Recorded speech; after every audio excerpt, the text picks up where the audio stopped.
Pode Deus realizar, pode Deus realizar tudo que Ele prometeu. Pode Deus realizar, pode Deus realizar tudo que Ele te prometeu. Creia no amor de Deus, creia em sua fidelidade, creia em seu poder, tudo Ele pode fazer. Creia no amor de Deus, creia em sua fidelidade, creia em seu poder, tudo Ele pode fazer. Ele quer te levantar, a tua vida liberar, todas as tuas feridas quer curar. Ele quer te levantar, a tua vida liberar, todas as tuas feridas quer curar. Creia no amor de Deus, creia em sua fidelidade, creia em seu poder, tudo Ele pode fazer. Creia no amor de Deus, creia em sua fidelidade, creia em seu poder, tudo Ele pode fazer. Ele quer te levantar, a tua vida liberar, todas as tuas feridas quer curar. Ele quer te levantar, a tua vida liberar, todas as tuas feridas quer curar. Creia no amor de Deus, creia em sua fidelidade, creia em seu poder, tudo Ele pode fazer. Creia no amor de Deus, creia em sua fidelidade, creia em seu poder, tudo Ele pode fazer. glória a Deus. Aleluia. Obrigado, Senhor, pela tua fidelidade. Glórias a Deus, aleluia. Boa noite a todos, eu sou o pastor Alberto Rodrigues e estamos aqui com o 17º dia do nosso jejum de Daniel. Como passa rápido. Glória a Deus. Glória a Deus, né? Estamos aí. Agora é contagem regressiva. Já atingimos 80%, quase 81% do nosso projeto, só faltam 4 dias. Então, nós glorificamos a Deus pela vida de todos, por estarem perseverantes e por estarmos reunidos com o nosso compromisso diário, 21 dias voltados e consagrados a buscar o Senhor, cada um com as suas necessidades, as suas intenções, mas todos estaremos juntos aqui, não é? Então vamos lá. Vamos dar as nossas boa noite e boas-vindas a Catarina Augusta, a Elisandra da Costa, a Mara Danilon, a Leonilda Vitor, a Cláudia Aparecida, Suzana Alves, Ilza Toniza, Liliane Leite, Renata Placidelli Abraão, Claudinéia Garcia, Diana Ferreira, Edna Fernandes. A Ilza achou bonita, linda a canção, muito obrigado. É uma canção antiga, mas é muito linda mesmo. E a Claudinéia Paula, glória a Deus. Nós estamos aí então no nosso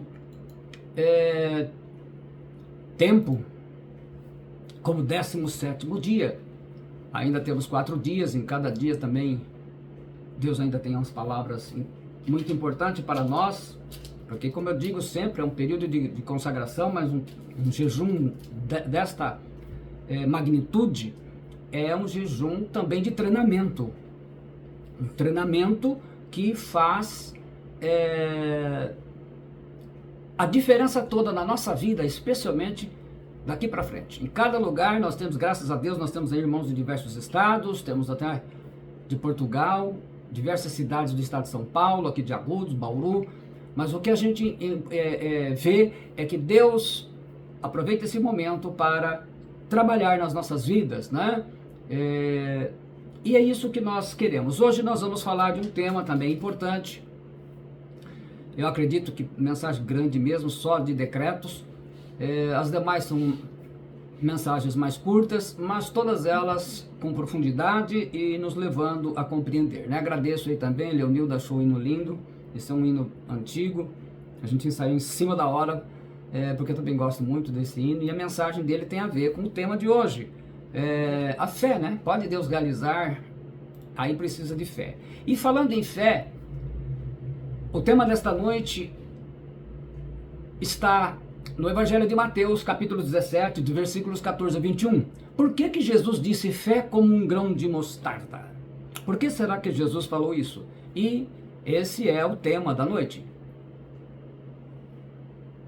O texto da palavra do Senhor diz o seguinte: E quando chegaram a multidão, aproximou-se-lhe um homem, pondo-se de joelhos diante dele e dizendo: Senhor, tem misericórdia de meu filho, que é lunático e sofre muito, pois muitas vezes cai no fogo e muitas vezes na água. E trouxe aos teus discípulos e não puderam curá-lo. E Jesus respondendo disse: Ó geração incrédula e perversa, até quando estarei eu convosco? Até quando vos sofrerei? Trazei-o aqui. E repreendeu Jesus o demônio que saiu dele, e desde aquela hora o menino sarou. Então os discípulos, aproximando-se de Jesus em particular, disseram: Por que não podemos nós expulsá-lo? E Jesus lhes disse: Por causa da vossa incredulidade. Porque eu em verdade vos digo que se tiverdes fé como um grão de mostarda, direis a este monte: passa daqui para colar, e há de passar, e nada vos será impossível. Mas esta casta de demônios não se expulsa senão pela oração e pelo jejum. Aí ele fala isso, mas vamos tentar resolver a questão hoje.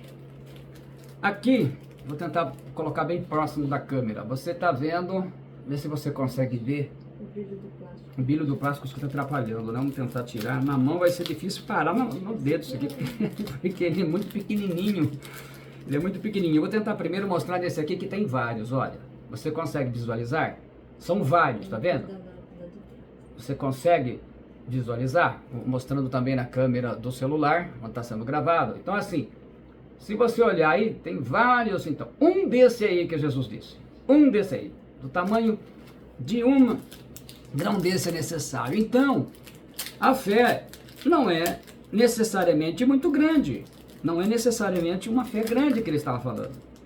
Porque a fé de um tamanho desse aí, vocês veem que é menor que um grão de arroz, né? Se conseguir visualizar, né, o grão de mostarda, que é uma planta característica lá de Israel, e ele colocou aí como um obstáculo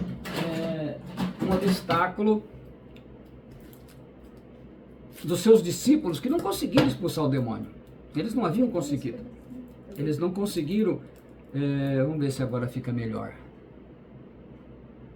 Se dá para visualizar. Por causa da luz, chega mais perto. Esse aí aumenta. Aumenta muito, né? Aqui, ó. Vocês conseguem visualizar? Mais para baixo. A da luz. Aqui. Conseguem visualizar agora? Deu para ver? Olha o tamanho da fé que ele disse que tem que ter. Consegue visualizar? Mostrando também aqui a câmera do celular. Veja bem. Esse é o tamanho. Esse é o tamanho. Então o que será que Jesus quis dizer? E eu convido todos para nós podermos meditarmos na palavra do Senhor. Mostarda em Israel, ela dá como mato aqui no Brasil, né? Aqui o pessoal fala de tiririca. Jesus usa uma situação típica da vida dos judeus para explicar um dos 6 princípios, a fé em Deus. Semente de mostarda, como que ela age? A semente de mostarda, quando cai no chão, no solo em Israel, extremamente rochoso, composto de rochas vulcânicas, é um solo muito duro, muito difícil de nascer com pouco adubo. A semente de mostarda pode cair embaixo das rochas. E por isso o grão de mostarda tem 7 características fundamentais para sobreviver, vencer e crescer e dar frutos. Ele tem que ser Primeiro, persistente. Segundo, incansável. Terceiro, determinado. Quarto, paciente. Quinto, inabalável. Sexto, insistente. E sétimo, constante. Então, primeiro, persistente, é perseverante. O grão de mostarda, ele não se entrega ao desânimo. Incansável, ele não se cansa de lutar. Determinado, ele enfrenta o seu maior desafio. Paciente, ele sabe esperar a hora certa. Inabalável, ninguém tira ele da sua missão. Insistente, ele não desiste, porque sempre insiste. Constante, não é 8 ou 80, ele é sempre 100% focado na missão. A semente de mostarda é persistente, independentemente do tipo de solo em que está ou é lançada. Fé não é sentimento. Você não sente a fé. Pode ter vários tipos de pedras sobre a semente de mostarda. Pode ter falta de adubo sobre a semente de mostarda. Pode ter falta de água sobre a semente de mostarda. Pode ter falta de chuva sobre a semente de mostarda. Pode ter a falta de todas essas coisas juntas na plantação da semente de mostarda. Que o grão de mostarda vai encontrar um caminho para seguir e subir, sempre em direção à luz, como toda semente faz. A Galileia é uma região de rochas vulcânicas. Em Israel tudo é pequeno, porque Israel é um país pequeno. Israel tem 22.072 quilômetros aproximadamente, do tamanho do nosso, mais ou menos do tamanho do nosso estado de Sergipe, que tem 21.910 quilômetros quadrados, quer dizer, uma diferença de 162 quilômetros. O Rio Jordão é como um córrego perto dos rios brasileiros. Ele tem 251 quilômetros, perto dos 6.868 quilômetros do Rio Amazonas. O Rio Amazonas é 27 vezes maior do que o Rio Jordão. O Mar da Galileia tem 21 quilômetros, por 13 quilômetros de largura, é um lago. O Mar do Caribe tem 2.754.000 quilômetros. O Monte Tabor, o monte lá da transfiguração de Jesus, Moisés e Elias, ele tem 525 metros, é uma colina. O pico da neblina, o ponto mais alto do Brasil, e que fica no estado do Amazonas, tem 2.995 metros, é 5 vezes e meia maior. E para esses pequenos montes, eles dão o nome de montanha. Então para eles montanha lá, aqui é monte pequenininho, não é? Porque lá tudo é pequeno. Como há muita rocha em Israel, uma sobre a outra é chamada de montanha. Um pequeno monte de 1 ou 2 metros de altura, quer dizer, basicamente, montanha lá é uma rocha do meu tamanho. Eu tenho 1,80. Debaixo dessas pequenas montanhas começam a nascer o grão de mostarda. E ele vai em direção à luz. E não importa a rocha que está pesando sobre ele, ele vai e busca a luz. Não importa a pressão das rochas, não importa que faltou adubo, que é tão necessário para ele, não importa a falta de água, a falta de chuva, que é vital para ele. O grão de mostarda vai até o fim, é simples assim. O grão de mostarda rompe de repente e começa a crescer, e ele empurra aquele monte para o lado. E aí nasce aquela árvore incrível, sensacional, fantástica, a mostarda, chamada no nome científico de Brassica juncea, de 1,5 metro de altura. Eu sou maior que ela. Era isso que Jesus estava ensinando aos seus discípulos. É bem possível que nesse dia havia uma árvore de mostarda que tinha afastado alguma rocha. E Jesus, com sua sabedoria típica, aproveitou a oportunidade e trouxe um ensinamento profundo. No ensino de Jesus sobre emuná, fé, não importa a pressão que está sobre você. Não importam as lutas, não importam as dificuldades, não importa se estão faltando muitas coisas ou está faltando tudo para você. Não importa se os desafios são imensos como montanhas, e não as montanhas de Israel, talvez as montanhas brasileiras. E não importa que estão pensando que você é louca ou fracassada. Olhe para a luz. Jesus fala em João 8,12. Falou-lhes, pois, Jesus outra vez, dizendo: Eu sou a luz do mundo. Quem me segue não andará em trevas, mas terá a luz da vida. Jesus está ensinando que para que a sua fé possa conseguir o que deseja, ela precisa ser igualzinha ao grão de mostarda. Isto é, persistente, a sua fé não se entrega ao desânimo. Incansável, a sua fé não se cansa de lutar. Determinada, a sua fé enfrenta o seu maior desafio. Qual é o seu maior desafio? Quarto, paciente, sua fé sabe esperar a hora certa. Quinto, inabalável. Ninguém tira a sua fé de sua missão. Missão dada, missão cumprida. Sexto, insistente. Sua fé não desiste, porque sempre insiste e persiste. A sua fé não desiste, porque sempre insiste, porque sempre persiste. Constante, a sua fé não é 880. A sua fé é sempre 100% focada na missão. Tenha fé como o grão de mostarda e decida crescer. E não se importe com as dificuldades que sobrecarregam sobre você. Isso é ter confiança. Emuná, a fé. Isso é emuná, isto é a fé, como os judeus definem. A fé não é sentimento, como eu disse. A fé é confiança. É a palavra que a Bíblia judaica traduz a palavra pistes, né, no grego, e emuná em hebraico, em Abacuque 2:4. A fé é muito mais que a decisão, é algo constante, é inabalável. A fé é determinação. A fé é crer naquilo que a Bíblia diz para você crer. A fé é atitude, a fé é ação. É por isso que fé em Deus é o segundo dos 6 princípios ensinados na doutrina de Cristo, lá em Hebreus 6:1-2. Por isso, deixando os rudimentos da doutrina de Cristo, prossigamos até a perfeição, não lançando de novo o fundamento de arrependimento de obras mortas, que é o primeiro dos 6 princípios, fé em Deus, que é o segundo, a doutrina de batismo, que é o terceiro, a imposição de mãos, que é o quarto, a ressurreição dos mortos, que é o quinto, e o juízo eterno, que é o sexto. O grão de mostarda não fica lá reclamando, paradinho, esperando que alguém tire a rocha de cima dele para ele crescer. Ah, depois eu cresço, nem ligo se dá certo ou não. O grão, nada a ver. O grão de mostarda age e vai crescendo constantemente. Essa é a lição da fé de Jesus aos seus discípulos. Então nós vamos ver os exemplos característicos da fé como grão de mostarda. Primeiro fala que a fé é persistente. A gente pega como exemplo aqui o cego de Betsaida. E Marcos 8, 22, 26. E chegou a Betsaida, e trouxeram-lhe um cego, e rogaram-lhe que o tocasse. E tomando o cego pela mão, levou-o para fora da aldeia, e cuspindo-lhe nos olhos, e impondo-lhes as mãos, perguntou-lhe se via alguma coisa. E levantando ele os olhos, disse: vejo os homens, pois os vejo como árvores que andam.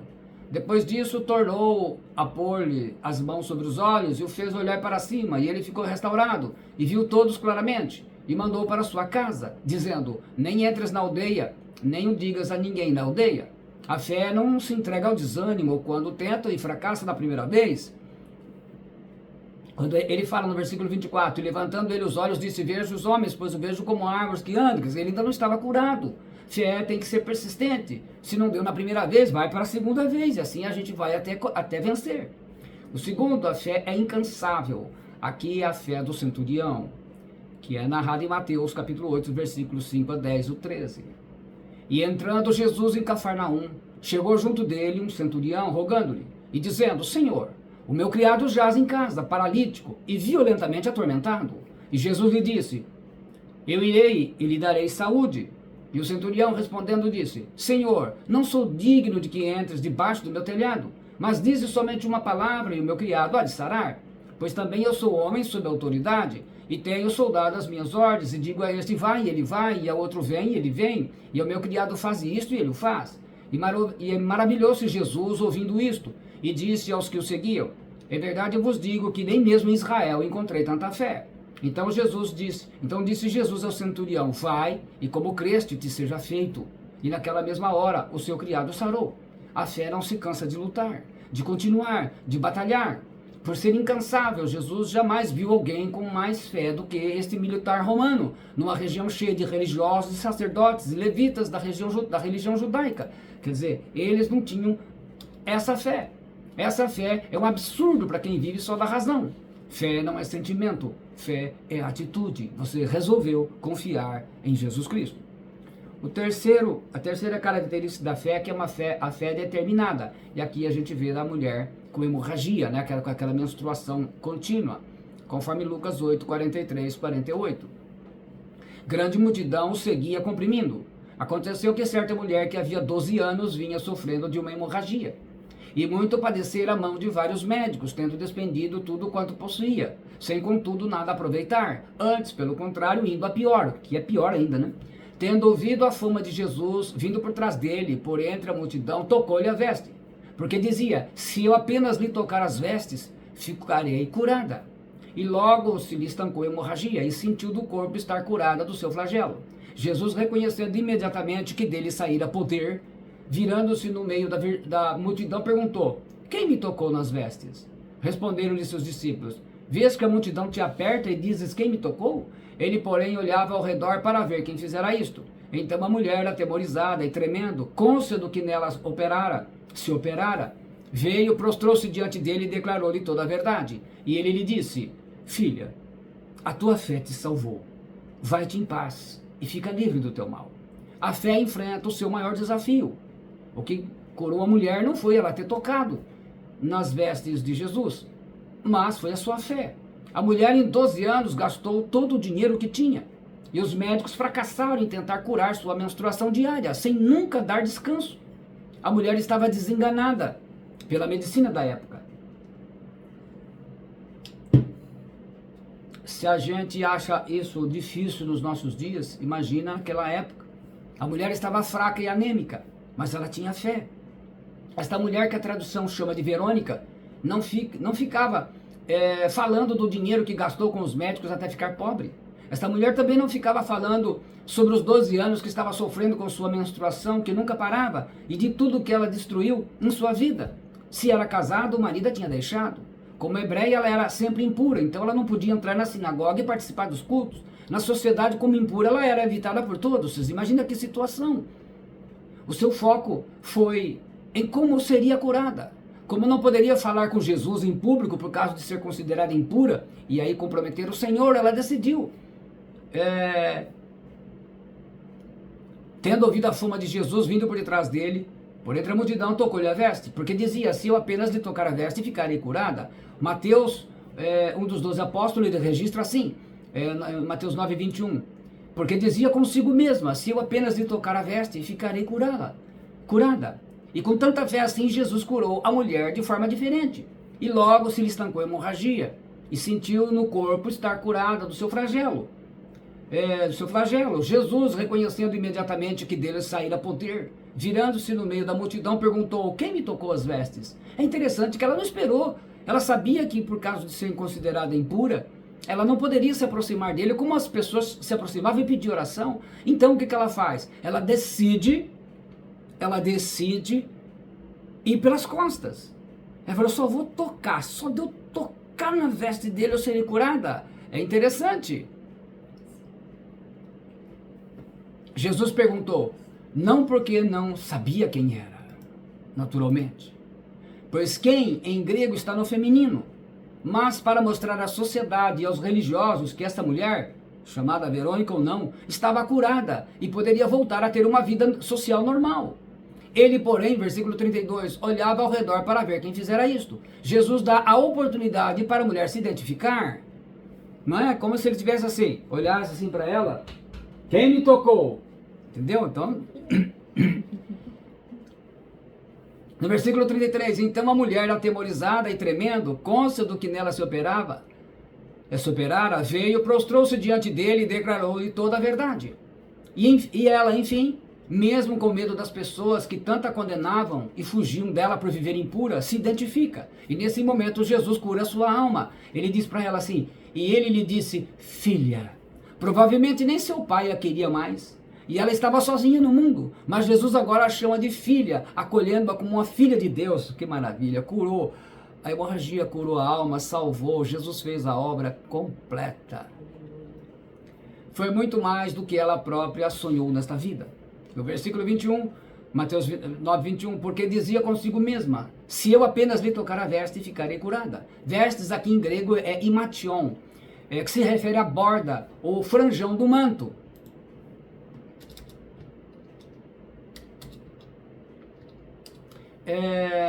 Que era parte importante da vestimenta judaica dos tempos de Jesus. Isso era comum naqueles tempos.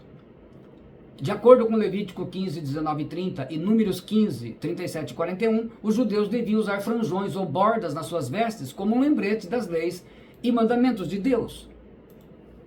Então é interessante isso, não é? E no caso da mulher com hemorragia constante, tocar na orla da veste de Jesus poderia ter sido um ato simbólico de busca pela cura e pela salvação, pois a orla representava a conexão com Deus e a obediência às leis de Deus. E assim, ela não exporia Jesus à humilhação que vinha sofrendo por 12 anos. Você é uma mulher impura, e faria Jesus um homem impuro, pois teria tocado em algo impuro, nobre da parte dela, considerando a sociedade e a religião da época, né? E Jesus explica à mulher que não foi curada por suas vestes, onde ela tocou, mas a fé dela, tão determinada, a curou. E ele fala isso. E ele lhe disse: filha, tua fé te salvou, vai-te em paz e fica livre do teu mal. Esse é o maior desafio da sua vida.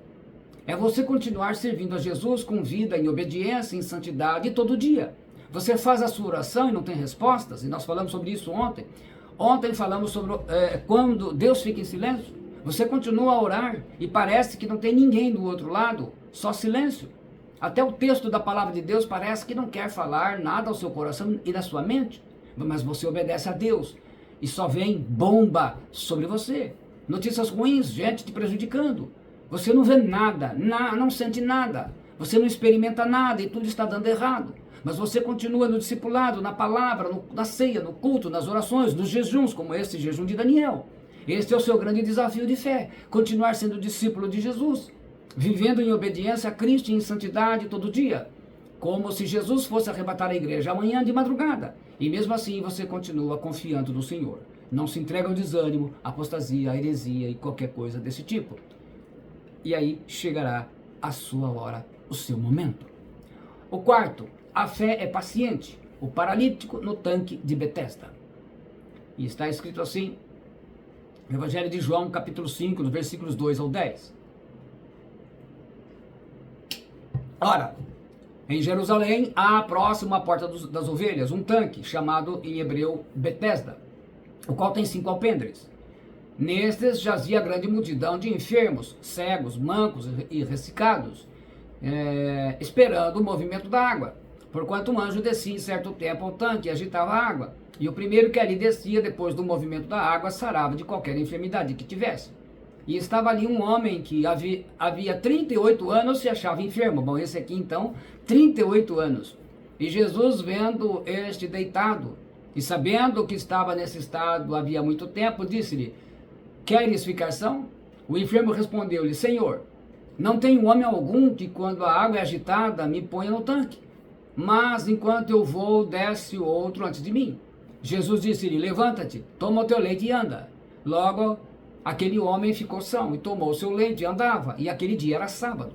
Então os judeus disseram àquele que tinha sido curado: é sábado, não te é lícito levar o leito. A fé que espera a hora certa, esse é um exemplo. O tanque.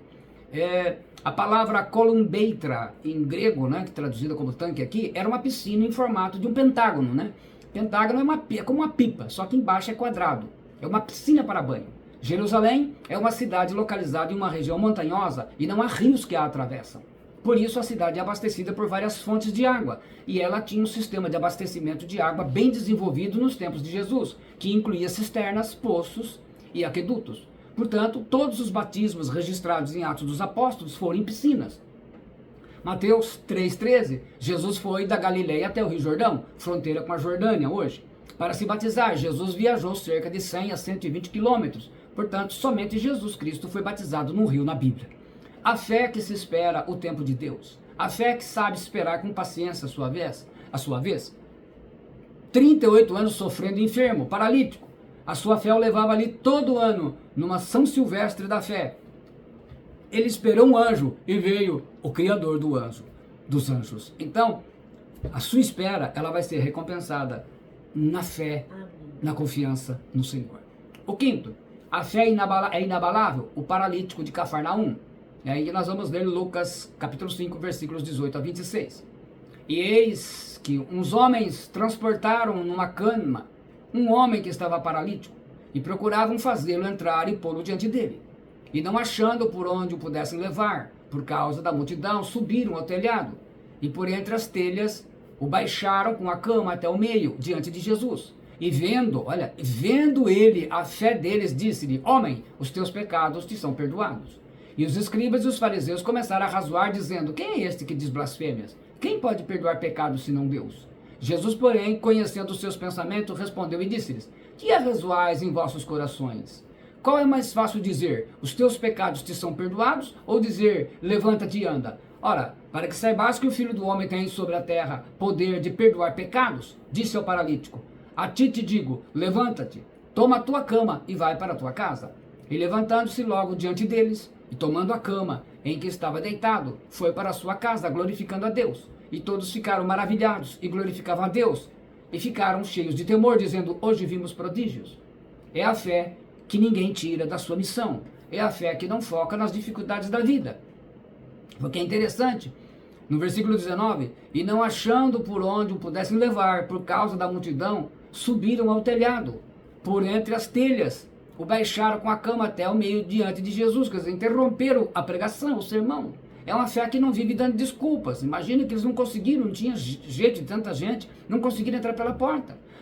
Eles não ficaram procurando explicações, né? Missão dada, missão cumprida. Qual era a missão dos amigos? Olha, vocês têm que colocar o paralítico diante de Jesus. Então eles chegam, a porta não tem jeito, ninguém ia dar o lugar. Né? Não tinha esse negócio, por favor, pode passar. Não, ninguém queria dar o lugar. Então pararam, o que nós vamos fazer? A gente vai entrar pelo telhado. Entraram pelo telhado, miraram certinho onde Jesus estava, tiraram as telhas e baixaram o amigo paralítico. Eles driblaram a multidão, achou uma solução no telhado e colocou o paralítico frente a frente com Jesus. Esses eram bem resolutivos, né? Jesus viu a fé deles e, portanto, o milagre já estava garantido. Versículo 20. E vendo ele a fé deles, disse-lhe, homem, os teus pecados te estão perdoados. Essas palavras de Jesus não foram bem aceitas, né? Como a gente viu nos versículos 21, 22 e 23. E os escribas e os fariseus começaram a arrazoar, dizendo, quem é este que diz blasfêmias? Quem pode perdoar pecados senão Deus, senão só Deus? Jesus, porém, conhecendo os seus pensamentos, respondeu e disse-lhes, que arrazoais em vossos corações? Qual é mais fácil dizer? Os teus pecados te estão perdoados? Ou dizer, levanta-te e anda? Claro que é muito mais fácil dizer, os teus pecados estão perdoados, qualquer um de nós pode dizer. Agora dizer para um paralítico, levanta-te e anda, já a coisa muda de figura. E Jesus honrou tamanha fé dos amigos do paralítico. Vamos falar a verdade, hein? Se a gente comparar Jó, que sofreu, com os amigos que ele tinha, e esse paralítico, que diferença, hein? Se o Jó tivesse esses amigos aí, era desses amigos que ele precisava, né? Os amigos do Jó o acusaram, mas esses amigos não, levaram ele, não, você tem que ir até Jesus, não te interessa, a missão era levar tudo, né? Espero que a Edna tenha conseguido aí reinicializar e está em bem, estou vendo que ela está colocando aí, que está travando.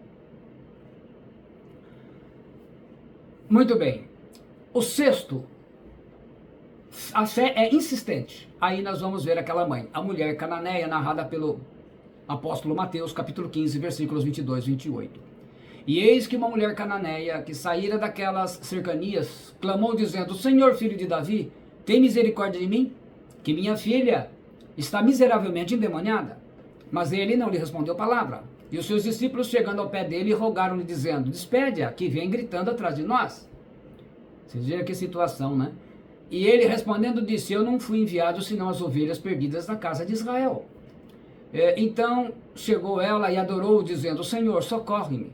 Ele, porém, respondendo, disse, não é bom pegar o pão dos filhos e deitá-lo aos cachorrinhos. E ela lhe disse, sim, Senhor, mas também os cachorrinhos comem das migalhas que caem da mesa dos seus senhores. Que coisa, né?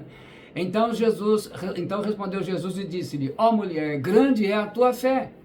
Seja isso feito para contigo como tu desejas. E desde aquela hora a sua filha ficou sã. A fé que bate até que a porta se abra. Dá a impressão que Jesus humilhou a moça, mas não. Ele pega essa senhora, o que ele está fazendo é exercitando a fé dela, preparando-a para mostrar, inclusive para todos, né, os que estavam ali, para nós, uma fé que não desiste. Porque quando ele fala de cachorrinhos, né, esses cachorrinhos, porque no Oriente Antigo, eles cuidavam dos cachorrinhos quando era filhote. Depois que crescia, fazia que nem muita gente faz, né? Cresce o cachorro, fica grandão, toca na rua, né? Eles largam na rua, agora se vira. E ele se refere a esses cachorrinhos que eram cachorrinhos de colo, né? Como são os pets hoje, né? A fé que pede até receber não desiste, como não? Ela recebeu primeiro não. E ele respondendo disse, eu não fui enviado senão as ovelhas perdidas da casa de Israel. E sem contar que antes os próprios apóstolos, discípulos de Jesus, despede logo, tira essa mulher do caminho, né? E ela não desistiu mesmo assim, ela insistiu. A fé ela não desiste com o segundo não. Ele, porém, respondendo, disse, não é bom pegar do pão dos filhos e deitá-lo aos cachorrinhos. Mas essa fé é insistente, persistente. Versículo 27, ela disse, sim, Senhor. Mas também os cachorrinhos comem das migalhas que caem da mesa dos seus senhores. A salvação e suas bênçãos eram primeiro aos judeus, e só depois viriam para os gentios. A mãe diz a Jesus que não exigia mudar a ordem da salvação, apenas pediu um adiantamento da bênção, ela pediu um valezinho para o Senhor, a cura de sua filha, pois isso não prejudicaria o plano de Deus Pai. Jesus se impressionou com a fé dessa mulher cananeia. E ele disse no versículo 28, então respondeu Jesus e disse, ó mulher, grande é a tua fé, seja isto feito para contigo como tu desejas. E desde aquela hora, a sua irmã, a sua filha, ficou sã. A fé daquela mãe, a tradição chama de justa, né? Foi recompensada, a sua filha foi curada e liberta do demônio. Então isto é maravilhoso, porque uma fé que não desistiu. Recebeu não, não, não, mas ela insistiu, sim, sim. E sempre, né, se humilha, adora, não xingou, não blasfemou. E sétimo, a fé é constante. Aqui nós vemos o cego Bartimeu. Evangelho de Marcos, capítulo 10, versículos 46 a 52. E depois foram para Jericó. E saindo ele de Jericó com seus discípulos e uma grande multidão, Bartimeu, cego, filho de Timeu, estava sentado junto do caminho, mendigando. E ouvindo que era Jesus de Nazaré, começou a clamar e a dizer, Jesus, filho de Davi, tem misericórdia de mim. E muitos repreendiam para que se calasse, geralmente é assim, né? As pessoas, para, você está atrapalhando. Mas ele clamava cada vez mais, filho de Davi, tem misericórdia de mim. E Jesus parando disse que o chamassem, e chamaram o cego, dizendo-lhe, tem bom ânimo, levanta-te, que ele te chama. Cara, chegou a tua vez, vai lá. E ele, lançando de si a sua capa, olha que fé, ele já tirou a capa, essa capa era a capa de pedinte do cego, ele já jogou fora porque ele sabia que acabou a sua escravidão. Levantou-se e foi ter com Jesus, e Jesus falando, disse-lhe, que queres que te faça? E o cego lhe disse, mestre, que eu tenha vista. E Jesus lhe disse, vai, a tua fé te salvou. E logo viu e seguiu a Jesus pelo caminho. A fé não é altos e baixos, né? 8 ou 80, que ora está com pressão baixa e ora está com pressão alta. No versículo 47. E ouvindo que era Jesus de Nazaré, começou a clamar e a dizer, Jesus, filho de Davi, tem misericórdia de mim. Isto é, ele era cego, mas não era surdo. E quando ele escuta que Jesus está passando ali, ele sabia que era a sua oportunidade. E ele não poderia deixar passar em branco. Não é a fé que hoje está 8 e amanhã está 80. Versículo 48. E muitos o repreendiam para que se calasse, mas ele clamava cada vez mais. Afinal de contas, ele que estava com o problema, não os outros. Cala a boca, rapaz, fica quieto. Não, ele não quis perder essa oportunidade. Filho de Davi, tem misericórdia de mim. O título messiânico de Jesus, né? A fé está 100% focada na missão, no alvo, no objetivo. A Corrigida Fiel traduz assim, e Jesus falando disse-lhe, que queres que eu te faça? E o cego lhe disse, mestre, que eu tenha vista. A atualizada traduz, perguntou-lhe Jesus, que queres que eu te faça? Respondeu o cego, mestre, que eu torne a ver. Então ele era cego, perdeu a visão em algum acidente, alguma coisa, né?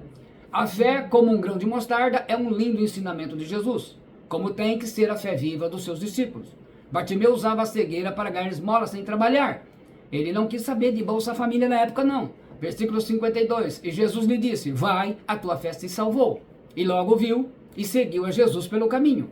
Ele abriu mão disso para enxergar e poder trabalhar, pois sabia que não ganharia mais esmolas. Jericó tinha 100.000 habitantes. Era 2,5 vezes agudos. No Oriente, 1 a cada 5 pessoas eram cegas naquela época. Quer dizer, era um negócio grande, né? Bartimeu ouviu e aprendeu que sobre Jesus e a necessidade de se ter fé para alcançar a bênção. Ficou no caminho por onde sabia que Jesus iria passar. Ele não tinha GPS, não tinha Google, nem celular, nem TV ou rádio. Mas ele soube se informar e se preparou. Vocês vejam que ele procurou informações. É como a gente procura informação onde? Na Bíblia, na palavra do Senhor. Essa é a diferença, como nós estamos fazendo hoje. Bartimeu não era cego espiritualmente. Há décadas atrás eu ungi com óleo e orei por uma irmã. Ela tinha um sério problema de vista. Ela estava com pontos nos olhos, né? Ela tinha passado por uma cirurgia, mal conseguia enxergar e ela iria passar por uma outra cirurgia e ela estava com medo, porque ela estava com dificuldade de enxergar. E a segunda cirurgia poderia sacramentar a perda da visão. Orei por ela, ela foi curada, os pontos saíram sozinhos. A sua cura foi um milagre, um espanto até para o seu médico. Jesus ainda cura Como Hebreus 13:8 fala, Jesus Cristo é o mesmo ontem, hoje e eternamente. A pior cegueira é espiritual, daquele que não sabe, que precisa aprender mais, ou acha que já sabe o suficiente. Mas as pessoas falam, olha, você é pastor, você já sabe tudo. Não, gente, eu aprendo e procuro aprender muito. A vida toda é um aprendizado. A pior cegueira é não ver a sua real situação espiritual. Nós temos aqui pensar sempre na oportunidade, no testemunho da palavra, ver quanto a alegria de se aprender a palavra de Deus em todos os momentos, em todas as oportunidades que a gente tenha. O Bartimeu se informou do jeito dele, não tinha Bíblia escrita. Hoje nós temos o privilégio de ter a palavra de Deus em nossas mãos. Há uns 20 anos atrás, talvez até mais, eu fui convidado para ministrar numa igreja batista, no Bela Vista, lá em Bauru, num encontro de casais. O tema era sobre a vida do casal. Eu orei muito a Deus sobre isso, como sempre faço, porque eles são estudiosos da palavra de Deus, e podia achar que tudo isso era bobagem, pura perda de tempo. No dia havia muitos casais presentes, a igreja estava bem lotada, e eu ministrei algo que eu faço muito com os casais, os que vão casar, como aqueles quando a gente trabalha com casais que estão passando por crise. Os 10 mandamentos da comunicação do casal feliz. Porque os casais, na maioria, só trabalham pouco, quase nada fazem a dois para o relacionamento melhorar. Para minha surpresa, quando eu terminei de ministrar, homens e mulheres foram à frente ao microfone, chorando de alegria e agradecendo a Deus, dizendo, agora nós entendemos como fazer a vontade de Deus no casamento e sermos um casal feliz. Tudo que eu me lembro que quando vieram me falar, que ali tinham médicos, enfermeiros, engenheiros, advogados, contadores, funcionários públicos do alto escalão, pessoas muito esclarecidas, mas aqueles casais entenderam que por ser sagrado o matrimônio, todo aprendizado era importante, não foram arrogantes nem ignorantes, e eles naturalmente entendiam bem segundo Pedro 3,18, antes crescei na graça e conhecimento de nosso Senhor e Salvador Jesus Cristo, a Ele seja dada a glória, assim agora como no dia da eternidade, amém. Nunca me esquecerei desse dia. E no dia 8 de junho, não, isso aqui eu não vou ministrar mais não, isso aqui é na época da palavra anterior. Esse é o maior desafio da sua vida. É você continuar servindo a Jesus, com vida e obediência em santidade todo dia. Você faz a sua oração, não tem respostas, não tem problema. Chegou o momento, você continua a orar. Parece que não tem ninguém do outro lado, continua. Até o texto da palavra, às vezes, parece que não está falando a tua mente e coração, está só recebendo bombas. Continua. Você não experimenta nada, não está sentindo arrepio nada, não se preocupa, continua. Continua sendo um discípulo, uma discípula de Jesus, vivendo em obediência, em santidade, todo dia, como se Jesus fosse arrebentar a igreja hoje de madrugada. E mesmo assim, continue confiando no Senhor. Não se entregue na apostasia. Que tipo de fé é a sua? A tua fé é viva e te salva? A tua fé ou está morta? A tua fé é como um grão de mostarda. Nós no jejum de Daniel, Deus está restaurando toda a desconfiança, todo momento de incredulidade. Nós não podemos ter uma fé como a semente de margarida, que é muito delicada e não consegue germinar em qualquer tipo de solo. A nossa fé tem que ser como o grão de mostarda, que não importa as dificuldades, o peso, a gente caminha. Amém? Glória a Deus. Vamos passar nesse momento então. Convido a todos a pegar os seus pedidos, o alvo dos seus propósitos, e agora com 80% nós temos 4 dias para estar juntos, reunidos, né? Passa rapidinho. Parece que a gente começou esses dias. E vamos orar ao Senhor pedindo a Deus, apresentando cada um dos intercessores e intercessoras perseverantes nesses 17 dias. Pai Celestial, quero apresentar no teu altar, completando hoje 17 dias do nosso jejum de Daniel, entrego nas tuas mãos com os pedidos que cada um tem e que o Senhor conhece o pedido de cada um, a necessidade, a urgência. O Abraão Israel Rodrigues da Silva, o Alberto Rodrigues da Silva, a Alana Aparecida Magalhães Campos, Ana Paula Neves Antônio, o Arnaldo Rodrigues da Silva, o Aurélio Teles, o Auris Moreira, a Bruna Toniza Caires Galon, a Catarina Augusta de Andrade Rodrigues da Silva, o Cícero Wilson Vitor de Jesus, a Cláudia Aparecida de Paula da Silva, a Claudineia de Lima Garcia, a Damiana do Carmo Damásio Diniz, Daniele Francisco Damasceno Arantes, Diana Batista de Araújo Melo, Diana Melo Ferreira, Edna Fernandes de Jesus, Elisandra da Costa Nunes, Elisângela Liliane Souza Leite, Evelyn Carolina Zambonato Zacarias, Fabrício Galon, Fernanda Aparecida Souza Oliveira, Fernanda Elis Pereira, Gilmara de Jesus Oliveira, Gislaine Lima, Ilza Toniza, Irene de Oliveira Moraes, Geuciano Pereira da Silva, Jonathan William da Silva Rocha, Joyce Camila de Oliveira Souza, Josefa Zambonato, Leonilda dos Reis Vitor, Letícia Gonçalves Lázaro, Luciene Carvalho, Magali Rondina de Lourenço, Maria José da Silva Santos, Maria Lucier de Jesus Rosendo, Maria Rita de Paula Moreira, Mauro Ângelo Andriotti, Maíra Kelly Mendes Marques, Sandra Maria Malfra, Sérgio Francisco Bezerra de Melo, Suzana da Silva Antônio, Suzana Rodrigues da Silva, Wanda Maria Rodrigues da Silva Gonçalves e Winem Ferreira da Silva. Graças a Deus. Vamos aos decretos. Até aqui,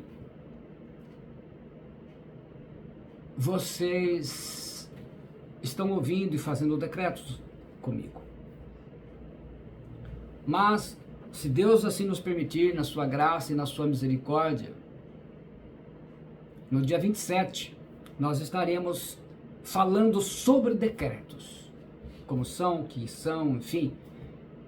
E é importante porque nós vamos aprender como devem ser feitos, a fé, a palavra, enfim. E vamos lá então. 7 decretos sobre a tua vida e a tua família. Decreto 1.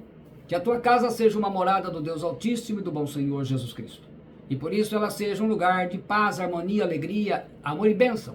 Bênçãos há sobre a cabeça do justo, e na casa do justo há um grande tesouro. Provérbios 10, 6 e 15, 6. Decretado está, e assim será, em nome do Senhor Jesus Cristo. Decreto 2, que a tua casa seja um lugar onde cada membro da família se converta a Deus vivo, de coração puro e tenha a mente renovada, e uma família que seja protegida contra qualquer obra do diabo. Nas tendas do justo a voz de júbilo e de salvação. Nenhum mal te sucederá, nem praga alguma chegará à tua tenda. Salmo 118, 15, Salmo 91, 10. Decretado está, e assim será, em nome do Senhor Jesus Cristo.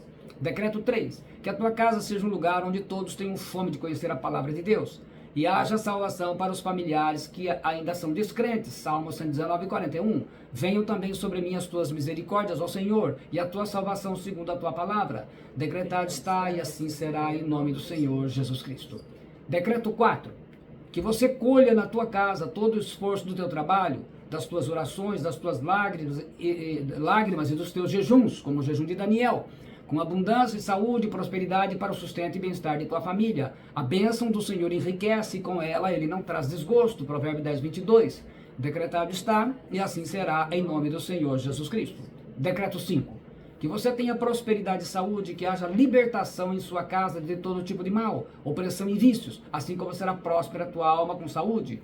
Oro para que prospere em tudo e tenha boa saúde, como sei que prospere espiritualmente. 3 João 1, 2. E aquele que nasceu de Deus o guarda, e o maligno não lhe toca. 1 João 5, 18b. Decretado está, e assim será, em nome do Senhor Jesus Cristo. Decreto 6. Em nome de Jesus Cristo eu coloco sobre a tua vida a promessa de Gênesis 12, 3, na revelação de Gálatas 4, 22, 31. Serão benditas todas as famílias da terra, aqueles que creem na promessa de Deus, porque somos filhos da promessa como Isaac. Romanos 4, 16. Decretado está, e assim será, em nome do Senhor Jesus Cristo. E decreto 7. Que pela graça de Deus Pai e do Senhor Jesus Cristo, você fique firme na promessa, e que ela seja o foco da tua fé emuná, como a fé emuná que teve Abraão, o amigo de Deus. A bênção de Abraão está sobre você, conforme Gálatas 3, 29. Eu te abençoo em nome do Pai, e do Filho e do Espírito Santo. Decretado está, e assim será, em nome do Senhor Jesus Cristo. Muito bem. Vamos aqui rever os irmãos, para incluir aqueles que entraram durante a live. Vamos lá. Catarina Augusta, Elisandra da Costa, Mara Danelon, Leonilda Vitor, Cláudia Aparecida, Suzana Alves, Ilza Toniza, Liliane Leite, Renata Placidelli Abraão, Claudineia Garcia, Diana Ferreira, Edna Fernandes, Ilza Toniza, Claudineia Paula, Leonilda Vitor, Fabrício Galon, Liliane Leite, Cláudia Aparecida, Suzana Alves, Juliana Migliorini, Ana Paula Neves, Diana Araújo,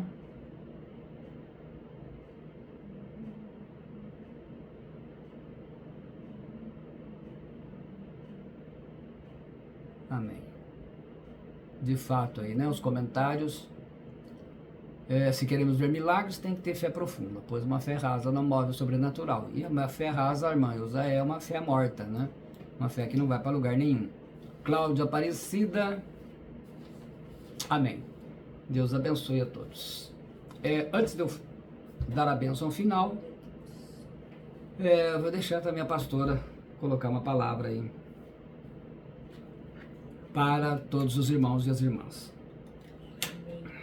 Com a graça de Deus, nós estamos na base, chegando no final. E a todos os perseverantes, né, que nós procuremos nos vigiar para que esse finalzinho a gente não relaxe, né, e acabar colocando a perder o que a gente veio conquistando até aqui.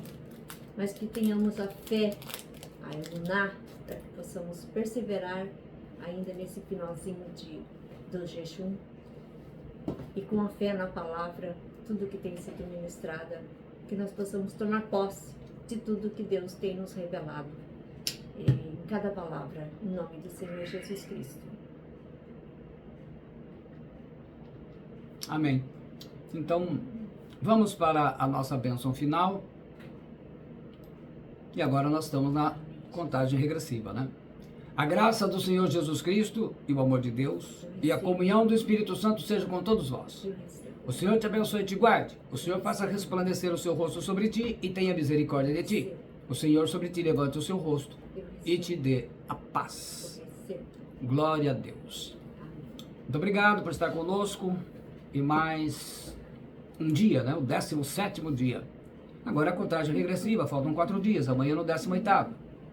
E nós estaremos então, mais uma vez, reunidos aqui em nome do Senhor Jesus Cristo. E conto com todos vocês, às 21 horas, para dar sequência. Estamos em reta final. Contagem regressiva para concluirmos todo o nosso objetivo. Espero que todos vocês tenham passado bem a essa altura de todo o nosso jejum de Daniel, com fé, perseverança e confiante, como a fé de hoje no grão da mostarda que nós aprendemos. Deus te abençoe, que você tenha um sono abençoado, como a promessa do Salmo 4, versículo 8, em paz me deito e logo pego no sono, porque, Senhor, só Tu me fazes repousar seguro. Muito bem, glorificando o nosso Deus, Pai, Filho e Espírito Santo, eu encerro essa transmissão de hoje, aguardando todos amanhã às 21 horas no nosso 18º dia, em nome do Senhor Jesus Cristo. Obrigado e uma boa noite a todos.